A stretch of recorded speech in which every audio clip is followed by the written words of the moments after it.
will give you 3 strategic things that you can do, and we'll break them down and encourage people to do them. It's 3 proven things. Guaranteed to work and guaranteed to add value to your life. So what do you do? Like, tell me if you're listening, watching, subscribing, whatever. You can reach out, fans@talkhardfans.com, or you can just comment below. If you're not subscribing, you got a problem. We don't like you anymore.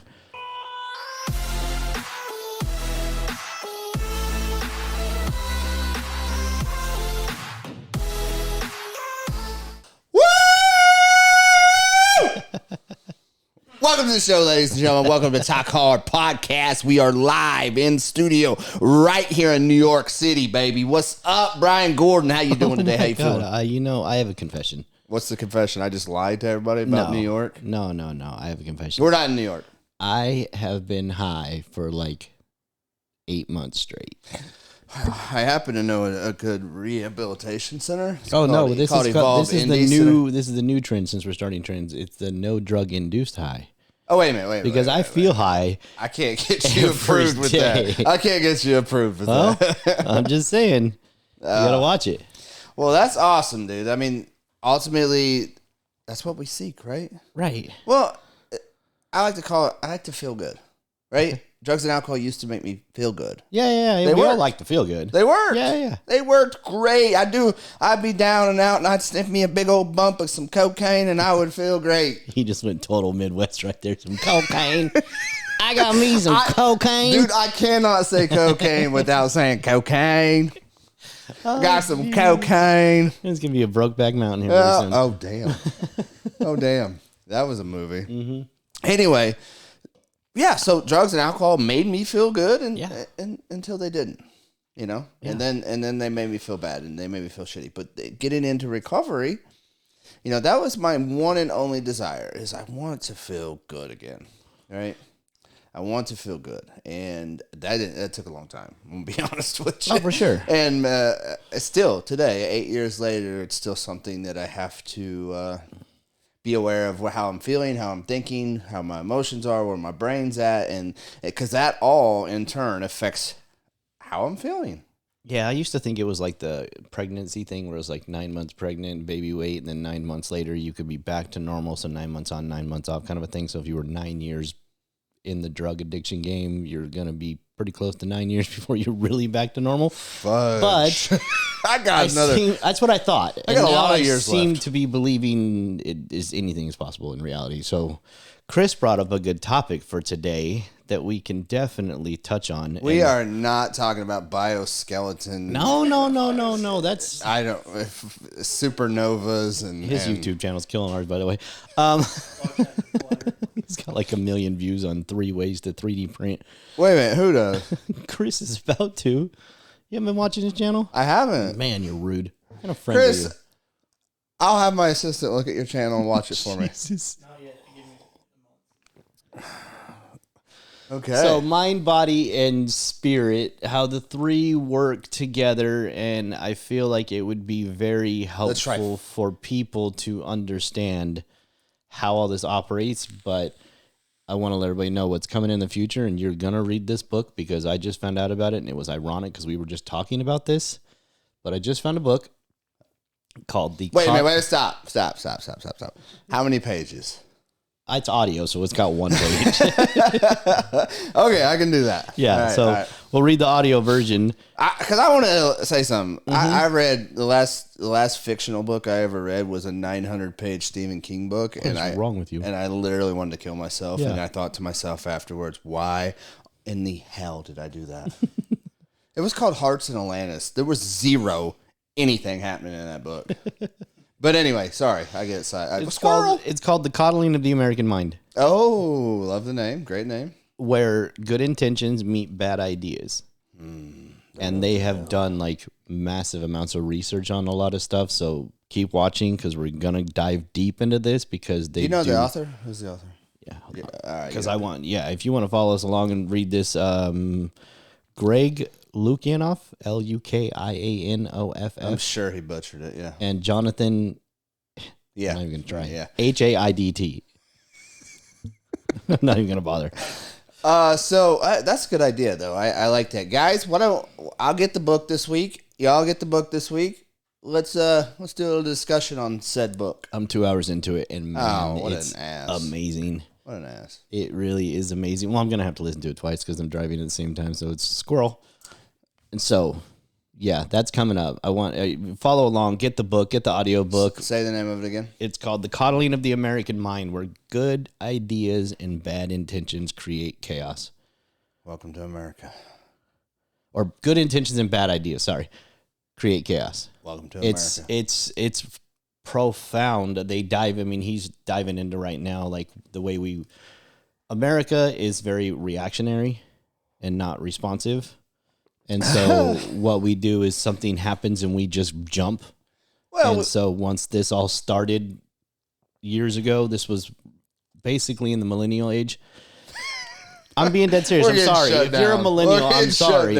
Because not all of you are like this. Some people get it, but parenting had a big part of it, and there's a lot of things that come along. But or it's lack thereof. The lack thereof is what caused a lot of what is going on today. Is that the parents didn't step in and say, "Hey, hold on, this is not against my values, right? Your core values." So, since we're touching on the core values, that's part of your mind, body, and spirit. Like, what are 3 things, one for each, that you do? So we'll start with your mind. What do you do on a daily basis to keep your mind right? It's a great question. A lot of that would go in the spiritual category, I would imagine, so one of them is intertwined. You know, on a daily, I have to sit down, and sometimes I listen to a podcast. I listen to I wouldn't call it a TED Talk, but like a talk, and sometimes it is actually a TED Talk, and then. But the most important thing I do is in the morning when it's kind of like a self-meditation that I do. Sometimes it lasts 10 minutes, but I just sit there and I just reflect and I just try not to think about what I'm getting ready to embark on, my day, my job, I can hear my phone dinging in the background, that kind of stuff. I try to shut all that stuff off. That is the most important way that I start my day now, and that started with the cold showers situation. I don't take showers anymore. I do, but I know you do. We're also proud of you. Not doing it for you, Marty. Chris, call my sponsor again.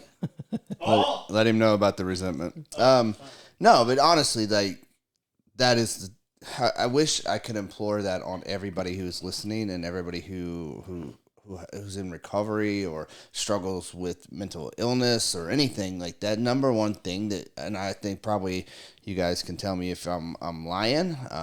The one thing we first do by strictly off of habit and this undesirable force, not undesirable, this undescribable force, we grab that phone. And we start scrolling or we start looking. Mm-hmm. Mainly scrolling is probably, but that sets your mood. That sets the precedence for the rest of the day. And then if you start your day off in that realm of negativity and hostility and go, and I missed this, I got to do this, I got to do that. And it's just going to, for me personally, it screws up my whole day.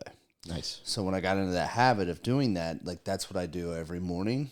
And I sit there and I just ignore that and I just listen and I hear my cats are still involved in it. Of course. So that's what I do for my mind. Okay. Yeah. I like it. Mine's real simple. Like I could mountain off. So I wake up at 4. I don't have to be at work at 7. And some people are like, "Are you crazy?" You still wake up at 4. Absolutely. Why? Because I want to be ready for the day. Okay. So why do most people, and I don't get this personally, they wake up with just enough time to grab their shit and run out the door? I've been that guy. It's insane to me. I have completely been that guy. And you start your day on the run and you wonder why you're beat and don't have any energy to do anything later. It's because you didn't take a minute, and I take 3 hours, to just set the intentions for the day. But one thing that I've been doing lately that is really easy to do is I make the bed. Yeah. Like I couldn't do it before because my wife was in it, so I'd make my half. You can make your bed. Yeah, I was making. She's like, I can't get up. She's all tucked in. I have to get her a life alert bracelet so she can let me know when she's stuck in bed. It's like there's just something about accomplishing something in the morning. Have you ever? Did you ever watch the video with the Colonel talking about making your bed? Okay. Yeah, that's kind of what started it, and it makes sense. It's like, wow, you don't think about it because most people are like, I'm just going to get in it later. That's not the point. Yeah, it's like that's literally you just start your day with an accomplishment, one small task at a time. Right. Yeah. So what I've been doing lately is prepping my stuff the night before. I'll lay out all my clothes. I don't need to. I've got 3 hours, but at night I have found extra time now when I'm working on other things. I'm like, man, I've got an extra 10, 15 minutes here in between things. I'm going to lay out my clothes. I'm going to get them all ready. Yeah. I know what I'm wearing tomorrow. I got my shoes, my socks, my boots. I know what's going on. And now, if you have ever woke up and had your shit laying there, your shoes, your socks, have everything laid out, your pants. Yeah. I mean, that's a good feeling. It is a good feeling. It is. You're just like, because I don't know about you. I wake up in the morning. So I'm on this new thing where I wake up with intent, right? So that's one of the things I start. But when I go into my closet, I just stand there and I'm like, oh God, what am I wearing today? Where do I got to be? Because 90% of the time I'm wearing shorts. Right.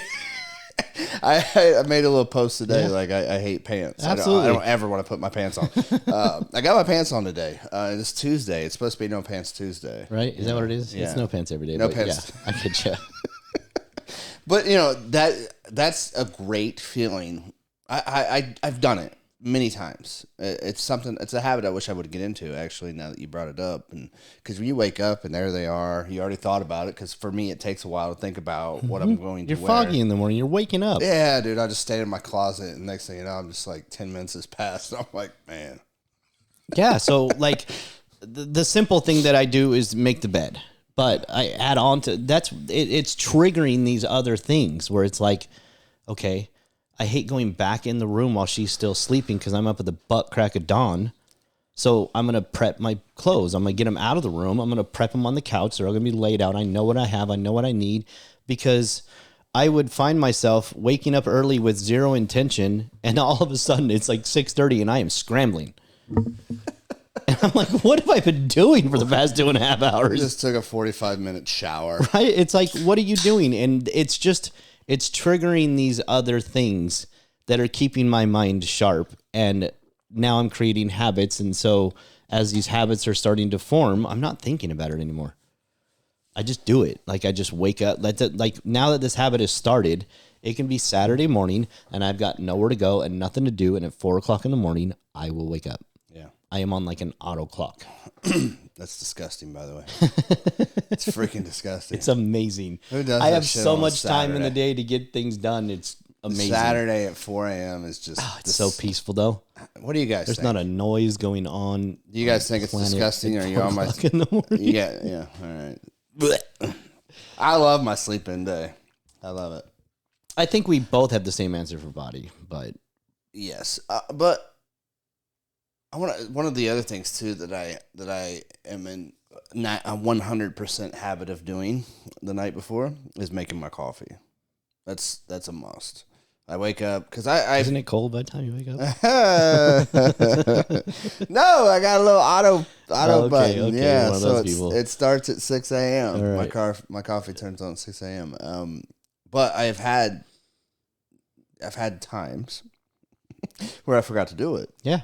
And coming downstairs, because it's one of the first things I absolutely have to have is my coffee. I don't even, like, if there was no coffee, I'm not getting out of bed type thing.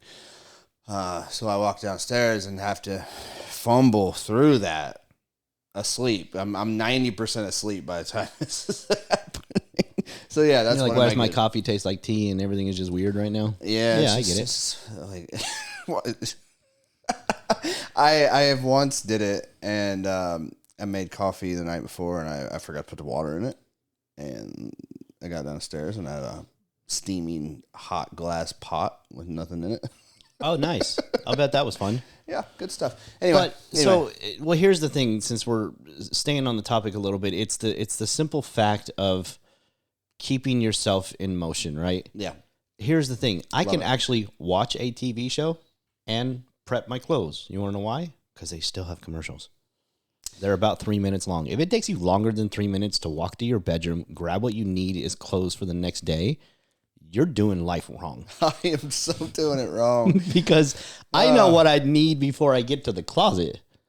I just know what I'm going to grab when I get there. I get out there, I fold it, I go through my checklist, and then the next commercial, I get up, I do something else, but I'm still enjoying time with my wife.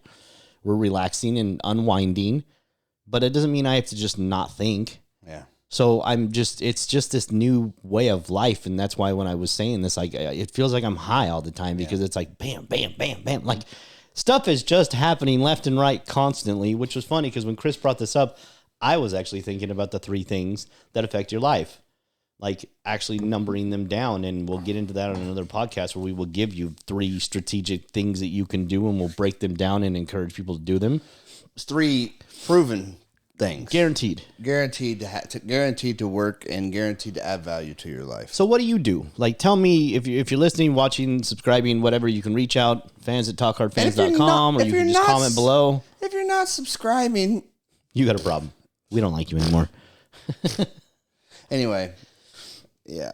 So tell us what you're doing and what you're not doing and why you're not doing it, because I'm still a little curious about all of this. Like, I heard somebody talking recently about we need to look at the way we measure time differently. 24 hours was measured so that we could tell you how many days it would take to get somewhere, because back then it took days. Now, granted, yes, that is the rotation around the sun. I get it. But 24 hours.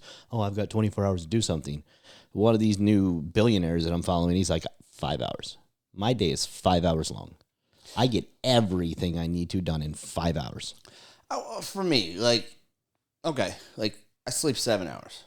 That's a good sleep. Mm-hmm. That's a solid sleep. That's awesome. I might wake up a couple times, whatever. Sometimes I don't. 7 hours, right? That is, I implore you to at least sleep 7 hours. Oh, 100%. I'm going to tell you that you're an idiot if you sleep 9, because that's just too much. You know what I mean? That's just too much. You're wasting too much of your life by sleeping. But if you sleep 7 hours, that means you got 17 hours left in your day. Like, if you look, I say this all the time, and I mean this. Like, if you're struggling in life and you're not where you want to be, you're not the person you want to become, you're not in the career that you want to have, you haven't started that business that you've been thinking about for the last 10 years, you haven't met these people and got out to the social scene, whatever that may be. You haven't done that because you work 8 hours a day and your drive is a half hour, that equals 9 hours a day. And you say you're tired and you want to watch, I don't get it. I want to ask you, like, what are you doing with that other 6-7 hours that you have? This is where, for me, it goes into the spirit realm of, like, it's because everybody measures their time wrong. I've got all day to do it, so I'll get around to it, is the wrong way to look at things. You have 24 hours in your day, right? Right. I have 24 hours in my day. The only difference between you and I is what I do with my 24 hours. Mm-hmm. It's that 17 hours, I promise you, when I want to, and there's times I don't. Don't get me wrong. I have gotten to the point over the years where I take weekends sometimes. I take, and some of my weekends might have to do with jobs or working and doing this, but it's just like with me. You never work a day in the life if you're doing what you love, right? And that's how I feel. And I don't feel like I ever work my ass off, because I do what I love. I do what I'm passionate about, and I've found my thing. At my core, I'm lazy. Oh God, I am the laziest son of, like, if I could not gain weight and eat and chill on the couch and still make money, I would. I like zing zangers too. I am lazy. Is there really a zing zanger? What zingers? I like zingers. I want to sit on my couch and eat zingers and drink milk all day. I am so lazy, it's ridiculous. I wish, but the fact is, it's a 17 hours in your day, and you work 8 of those hours. That gives you like 8, 9. I'm not good at math. I have a calculator on my phone, right? But you work 8 hours, and you're like, well, I work every day, and I can't do it. I got work and dinner and the kids. Bullshit. If you want to start that business, if you want to meet those people, if you want to do it, you will do anything in your life if it's important enough to you. And that's just like with any change you're going to make in your life. Like most of us, including myself, we will not make the change until we've had enough pain. It's 9 hours of empty space, by the way. Thank you. I appreciate you. 9 hours. Yeah. And you're telling me you don't have enough time? Well, here's the thing. You just accomplished all this crap at work for 8 hours, and you actually have another hour, and you're telling me you can't find the time? Yeah. Bullshit. only can you not find the time, but you just made your boss or your CEOs or your company or a corporation 100%. A whole shitload of money by what you did. Now, why don't you start thinking about that and think about, okay, what can I do to make me money and my family money? And find my purpose and find my happiness. Because I promise you, if you live a life on purpose, right, and you live a life where you found your purpose and you feel good in that, and you're going to find your happiness, right? The happiness, like I told you earlier, I just want to feel good. The purpose doesn't have to be entrepreneurial. No, it doesn't have to be that way. Like if you found your passion and you want to hike every day of your life, yes, you know what I mean? Yes. And that makes you feel good and that makes you feel happy and you want to teach your kids that, then there's no excuse. You got 9 hours. Go hiking, man. Your purpose will add value to your life. It doesn't have to be monetary. It does. You're right. You're 1,000% right. Like everybody says money isn't everything. Money doesn't buy you happiness. And I get that. Money buys you a boat, though. And I'm happy on shit on a boat. And I don't have a boat, by the way. I was listening to this country song. My wife, I came home singing it last night because I don't really listen to country, but she always has it on when she drives my car, so it was on. And it's that you can't buy happiness, but you can buy dirt. I said, well, we just bought about an acre of dirt. You did. And it made me pretty damn happy. Didn't it, though? So I feel like it's kind of like you can buy dirt and happiness because the dirt is what made me happy. Yeah, that's what I'm saying. That's what I mean by the boat, man. Like, you can't buy that without the money. The thing is, it's not the thing. It's the journey to you guys had a great journey to that. You know what I mean? Like, everything that's happening and as it's happening. And again, I haven't made any more money. I haven't done anything different. Except for in my head, I view the world differently. Perspective. And I put myself in positions where I can make the things that I want happen. And I am not some super genius, and I am not this thing. One thing I do for my brain a lot is I challenge myself to learn new things. Like today at work, I got in with a new section of work and just started learning how it happens. Like do I need to do it? No. But do I want to do it? Yes. It adds respect to my coworkers because technically as one of the bosses, I don't have to. But I'm not better than them. I don't consider myself a boss. I consider myself a coworker. Absolutely. All good bosses do. Right. It's like I'm not here you don't work for me, I work for you in reality. That is the truth though. Like I'm here to provide something better for you. My job is to make everything better here and get off my high horse on all the other bullshit. It's so true. Leaders, real true leaders don't build followers, man. They make better leaders. They do. 1,000%. They're the ones who are going to sustain the test of time is those ones. So my challenge to the people that are listening, and let's dive into this and what this looks like is, and I really implore you, if you're not subscribing, subscribe. If you want to reach out to us, fans at talkhardfans.com. Put that down. Find us on social media. Join our Facebook group. I want to know what you want from life. And we want to help you get there. Yeah. And what I mean by help you get there is I'm going to provide a bunch of questions that are going to unlock some answers that you're going to provide. So I'm not really helping. I'm just offering a guidance to it, a way for you to think about things differently so you can understand the unlocked potentials of life. Yeah. Because I think a lot of us fall victim, if you want to use the word victim, a lot of us fall victim to the mindset of, I don't have time. And I'm just, I can't do that. I don't have time. I'm not smart enough. I'm not doing this. I'm not connected enough. I don't know where to start. I don't know where start's a good one. I don't know. But the simple fact is, if you want it, but really, I think it's the most paramount thing when I realized I had 9 hours of free time in my day.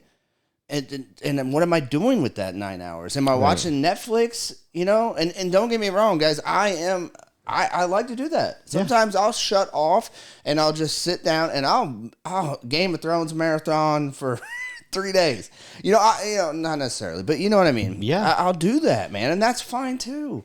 But if you want something in life and you're sitting on the couch and you're wondering why you can't get it, let's message us. Message Brian, and we'll look at your life. We'll look at your day, and we'll say, okay, this is an area where you could go, or you could go that way, or you can keep doing the 1,000%. And Chris, thanks for bringing this up today, because it all starts here. I'll give you like a little teaser to where we'll go. It starts with the mind, body, and spirit. You got to be right here. You got to have this all under control, because if you can't manage yourself, you will never manage the world and what's 100%. Going on out there, and how to deal with a kick to the face and how to, bob and weave when you need to and get through this thing we call life. Yeah, mindset. Like, I feel high every day because I finally feel like after actually being medicated high for so long that there is a different way to do it. Yeah. More productive, more healthy, more. Yeah, but it's the same euphoria. Like, I literally feel high. Like, I wake up, I said this before, it bugs my wife to death. I'm happy.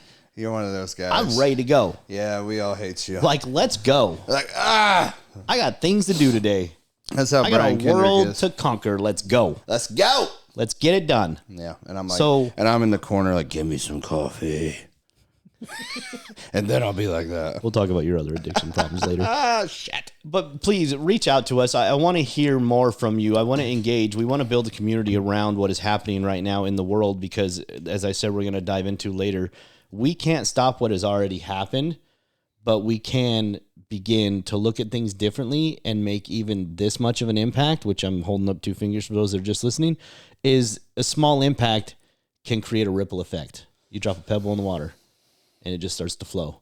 And that ripple effect grows and grows and grows. So I'm not going to put up with this is just where we're at because the way we got here was creating something new, even though it's not the best right now, but it wasn't like that before. So something new can always be created. And it always starts with something small. It starts with an idea. It starts with a concept. Sometimes it starts with, you said it earlier, getting this mind right, getting this spiritual malady right, getting new routines is very, very important. If you want to genuinely be happy and feel high every day, reach out to me. Let's do it. Let's do it. How do you work on your, okay, so we went through the mind. Yeah. How do we get to the body? The body's real simple. It's what you feed it and how you treat it. What you feed, that's a, did you catch that, Chris? That rhymed.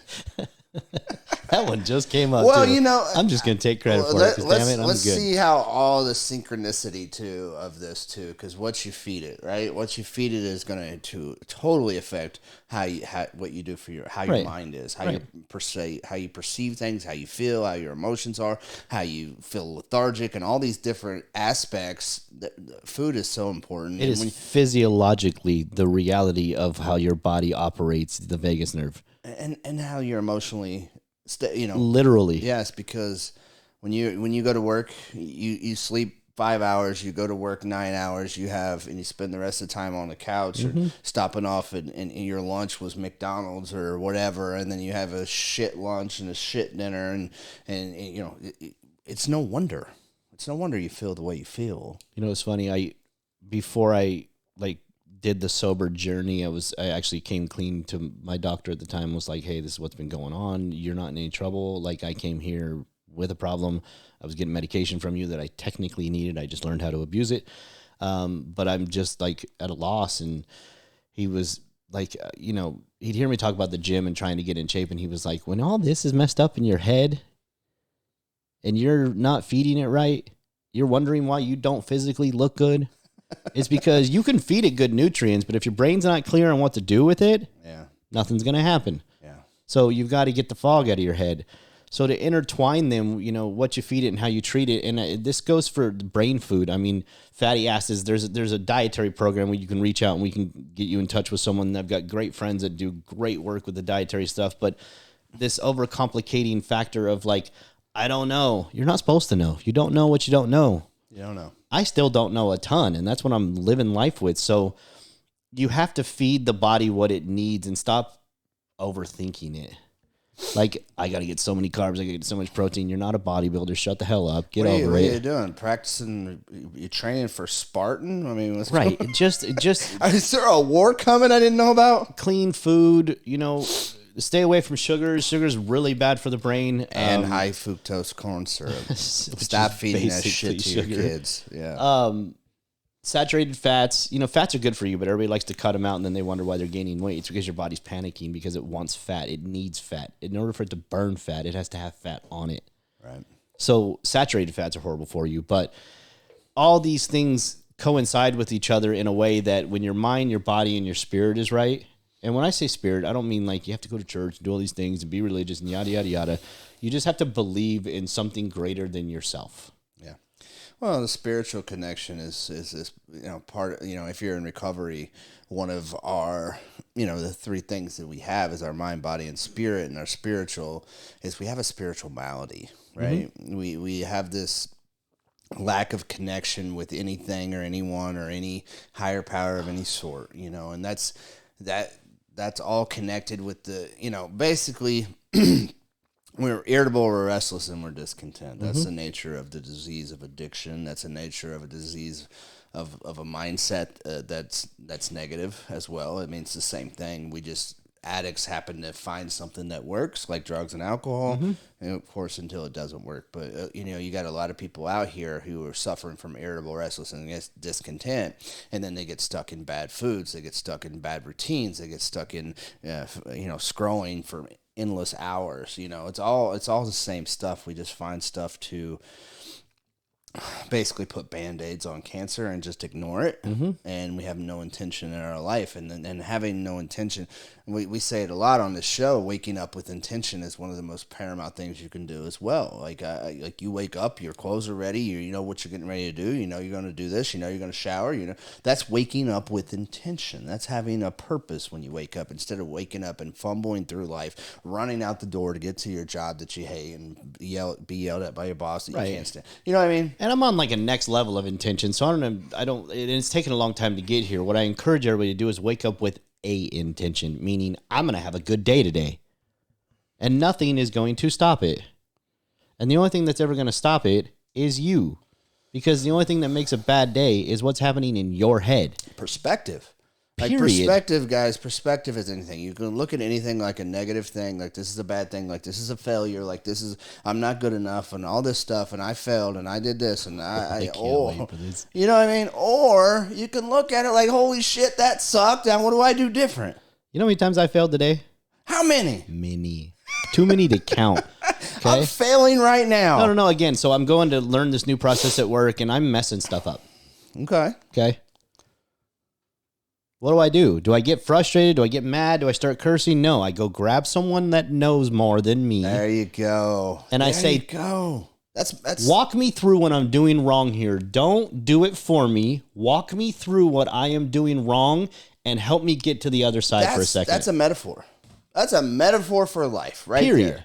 There. Anything you're struggling with, guess what? Somebody has already did it. Yeah. Somebody has already made it through and came out the other side and been successful at doing it. That's what we reach to. Iron sharpens iron. If you don't know, ask somebody who does. Absolutely. And that's a part of being a man. We're afraid to do that, right? Like, I can't. I got to figure this out. Be like, I just want to get this done. Can someone show me what I'm doing wrong so I can get this over with? I promise. Because I want to learn and get past it, right? I promise you, if you ask that question in a humble manner, like, hey, man, look, this is what's going on. I don't know what the hell I'm doing. Can you show me? A lot of people are just genuinely want to help. Yeah. I mean, if it's asked in the right way, We were built to serve. Whether anybody wants to believe that or not, we were put on this planet to serve others. Stop thinking you have to know all the answers, because I promise you, you never will. I promise you don't. Yeah. You don't know shit. Yeah. My number one thing when I got in recovery, where I started to learn stuff, was my mindset was, I don't know, show me. Yep. I don't know shit, show me how to do it. Yep. I didn't know how to make a bed, didn't know how to wash dishes. Yep. Didn't know how to, be on time and be accountable. I didn't know none of that shit. But I hung out with people who did. So, just like you show me your 5 friends and I'll show you your future. If they're acting this way, you're going to act that way. If you hang out with good, positive, enlightening people, that's exactly how you're going to be. 1,000%. Period. So if you're struggling out there, please, we love that people are watching and that you're following along, but we want some engagement now. So at this point, I really encourage you to email, comment, join our Facebook group, comment right now. If you're listening on a platform, it's fans@talkhardfans.com. Please reach out, email us, get a hold of us. Even if it's just you want to just spit out some information, or you just want to maybe you can teach us something. Yeah, absolutely. Please. Or if you just want to call me an asshole, I'm fine with that too. Email me anyways. Asshole. We want some engagement. I want to be challenged. If you don't like what you're listening to and you don't like what you're hearing, wondering why you came this far, but I'm encouraging it. Like, we love you. Challenge me. Like, I want to be challenged. Like, I am down to get into a debate, and that's part of the little teaser. What we're going to get into later. This new culture of coddling is not allowing a space for debate. Well, and I want to fucking argue about some shit. So let's argue. And Chris, it's cool. Like, every now and then I'm just going to cuss, and you guys are going to have to get used to it just a little bit because I can't keep beeping this crap. You're insulting and then people right now. And that's fine. I'm going to insult you, and I want you to get a little mad about it. Don't get stupid about it. Let's just talk about it. Because I guarantee if you want to get stupid about it, we're in a society. This isn't going to work very well for you. He's like, I can fight. I still got these hands, bro. I don't need to fight. I still got these hands, bro. I am heavily armed at all times. Bang, bang. No. So it's not because I want to fight. It's because I don't want to fight. No, in society, though, that's the thing. It's like if I disagree with you, you disagree with me, we automatically we're enemies. Right. No, let's talk about it. Let's argue about it. It doesn't have to be that way. It really doesn't. I have lots of friends who have different views on certain things. And I love them where they're at. Even though I miss those days and I want them to come back. I know they're idiots. Yep. Right? I still... But that's my perspective. Again, in your mind, you're not an idiot. I'm fine with that. But please, like, reach out, challenge us, support us. Let's get into this because you know what we're going to make a change is by accepting the challenges that they come. I don't want an easy road. I want to know what you're struggling with. I want you to challenge me and say, well, you said that you could help me. Cool. I'm not actually going to help you. You're going to help yourself. I'm just going to provide a way for you to do it. Yeah. And I'm willing to do that. There are people that pay stupid amounts of money for this kind of stuff. Stupid. And it's not about money for me. This is about making an impact on the world. Let's do this, guys. Guys, if you like the show, please like and subscribe. Please. Share it out to your friends and families. People need to see this. People need to be involved in this. We're going to start a whole community here, and we would like you to be involved in it. We'd like you to be part of it. Grow with us, okay? Absolutely, 1,000%. We love you guys. Later.